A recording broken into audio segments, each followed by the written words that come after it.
Szkoda, że nie mam lepszej koszuli w kratę. No nic, musi wystarczyć. Witam w Seattle. Tu toczy się akcja nowego Infamous Second Son. Żadne Nowe Jorki czy inne Miami, a właśnie Seattle, ponad półmilionowe miasto w stanie Washington. A skoro nasze supermoce będą testowane w Seattle, to będą nam potrzebne dwie rzeczy. Koszula w kratę oraz grunge. Hey, wait, I got a new complaint.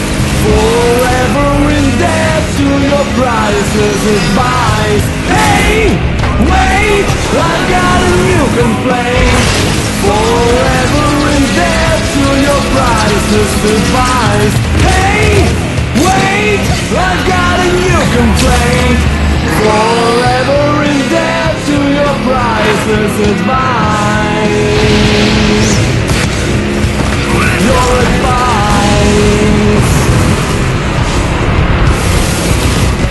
Witajcie, nazywam się Tomek Grabik z Grzegorz Kłas, a to jest wideorecenzja Infamous Second Son, wydanego jedynie na konsolę PlayStation 4.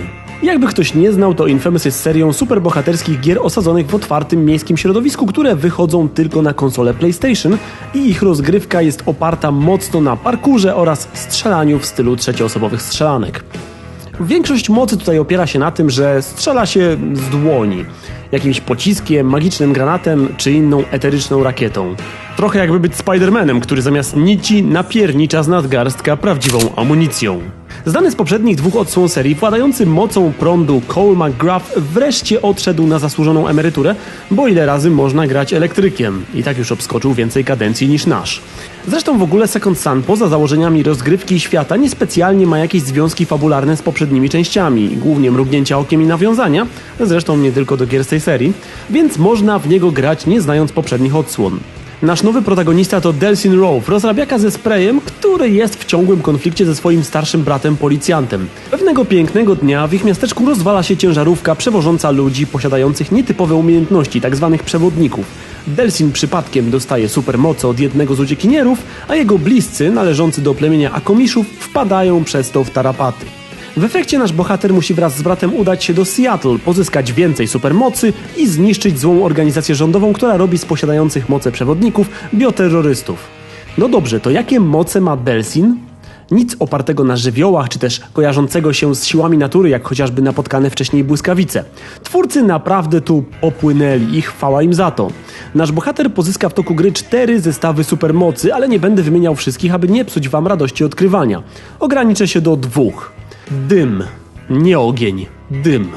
Ładuje się go wysysając z kominów, uszkodzonych samochodów czy granatów dymnych. Pozwala oczywiście strzelać dymowymi pociskami, magicznymi granatami i rakietami, a poza tym przenikać przez dziurawe obiekty niczym lecący na wietrze popiół i dostawać się na dachy budynków przez szyby wentylacyjne, co ma spory wpływ na poruszanie się po mieście. Druga moc jest jeszcze dziwniejsza, bo to neony. Tak, te świetliste rurki używane w przemyśle reklamowym i oświetleniowym. Oczywiście tu też się strzela, ale z inną siłą, spowolnieniem czasu przy celowaniu oraz szybkim śmiganiem po ścianach budynków jako świetlista smuga. I ta różnorodność jest siłą Second Sona. Każda moc, pomimo dość podobnego arsenału, działa odrobinę inaczej, oferuje inną szybkostrzelność i inne metody poruszania się po mieście. Neon oferuje głównie szybkość, a dym siłę. Neonem bez trudu wspinamy się na budynki biegając po ścianie, a grając z dymkiem musimy szukać otworów wentylacyjnych. Tych różnic jest więcej, a do tego przy użyciu zebranych na mapie odłamków możemy te moce ulepszać i poszerzać ich właściwości. A przy tym gracz nie ma możliwości dowolnego przełączania mocy. Aby przerzucić się z dymu na neon, musimy znaleźć jakieś neony i wyssać z nich światło, a powrót do dymu wymaga skorzystania z usług jakiegoś komina lub uszkodzonego samochodu. Jest to o tyle fajne, że od czasu do czasu będziemy musieli korzystać z każdego zestawu, bo czasem skończy nam się energia, a jedyne dostępne źródła ładowania w okolicy będą oferować inną moc. Swoją drogą, w rzeczywistym świecie z mocami neonu Delsin prawdopodobnie nie walczyłby z systemem, a założył biznes w branży reklamowej. Dobra, to co pan chce na tym szyldzie? Aha. Okej. Świat panierek. I gra się w to całkiem fajnie, a do tego jest tym przyjemniej, że Second Son wygląda świetnie. Jasne, grafika w grach nie jest najważniejsza, ale skąpane w promieniach zachodzącego słońca Seattle z odbijającymi światło wiecznie mokrymi ulicami robi wrażenie. Oczywiście, jak to z grami Sucker Punch bywa, obrazki są przesycone kolorystycznie i trochę stylizowane, ale ładne. Z bliska może to nie powala, ale miasto, animacje i efekty cząsteczkowe zachwycają. To oraz fakt, że gra chodzi w Full HD sprawia, że czuć tu nową generację. Zresztą cała oprawa wizualna jest dobra. Muzyka i głosy nawet w polskiej wersji językowej dają radę.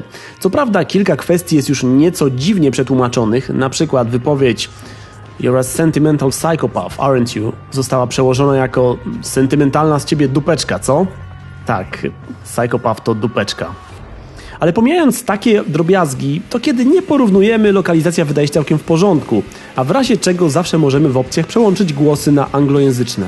Chwalę taki chwalę. Cóż, czas ponarzekać. Second Son ma dość nużący początek. Niby coś się dzieje, ale dopóki mamy tylko moc dymu, gra bardzo skutecznie udowadnia, że tych mocy musiało być więcej, bo tylko w ich różnorodności siła. Od pojawienia się neonu zabawa już nie nudzi, chociaż jak na sandboxa to nie jest to długa gra, zajmuje jakieś 10-12 godzin. Na szczęście można to wydłużyć przejmowaniem dzielnic, znajdźkami i przejściem gry z innym nastawieniem karmicznym. A właśnie, system karmy to druga rzecz, z którą mam problem. To nie pierwszy Infamous, w którym to, czy zabijamy przeciwników, czy też obezwładniamy oraz to, jakie decyzje moralne podejmujemy w ramach fabuły, ma wpływ na rozwój opowieści oraz zakończenie. I tutaj wyjątkowo widać, że ten system nie działa. Wybory, przed którymi stajemy, powinny w takiej grze nieść ze sobą jakąś trudność decyzyjną. Za bycie dobrym też postać powinna płacić jakąś cenę. Tymczasem Second Son usilnie chce, abyśmy byli dobrzy. Nawet jedną czy dwie lekko niejasne decyzje stawia w ostatniej chwili w takim świetle, aby zniechęcić nas do bycia złym. Nie tak się tworzy system karmiczny. Gra z takim patentem nie powinna być disneyowską bajką, w której zło zostaje ukarane, a dobro triumfuje. Tutaj wybieranie między dobrem a złem jest wybieraniem między postąpię w jedyny logiczny sposób, a zachowam się jak dupek bez powodu. I jeszcze sama mechanika gry przekonuje nas do trzymania się obranego na początku kierunku, bo im bardziej źli lub dobrzy jesteśmy, tym wyższy poziom karmy uzyskujemy, a to pozwala nam odblokować pewne zdolności i moce dostępne tylko wysokopoziomowym, złym oraz dobrym. Cyklicznie powracające wybory fabularne wydają się żartem, bo schodzenie z raz obranej ścieżki to zamknięcie sobie drogi do pewnych mocy. Niemniej można przejść grę dwa razy. Raz złym, bo walka nim daje więcej radości, gdyż możemy swobodniej korzystać z mocy, a drugi raz dobrym, bo taka opowieść ma bardziej satysfakcjonujące zakończenie. I oto całe Infamous Second Son. Czy to już gra, dla której warto kupić PS4? Niekoniecznie, ale na pewno jest to tytuł, którego nie należy pomijać, jeśli już się tę konsolę posiada.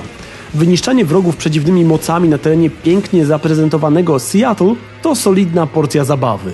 Udanej antysystemowej rozwałki na ulicach kolebki grunge'u.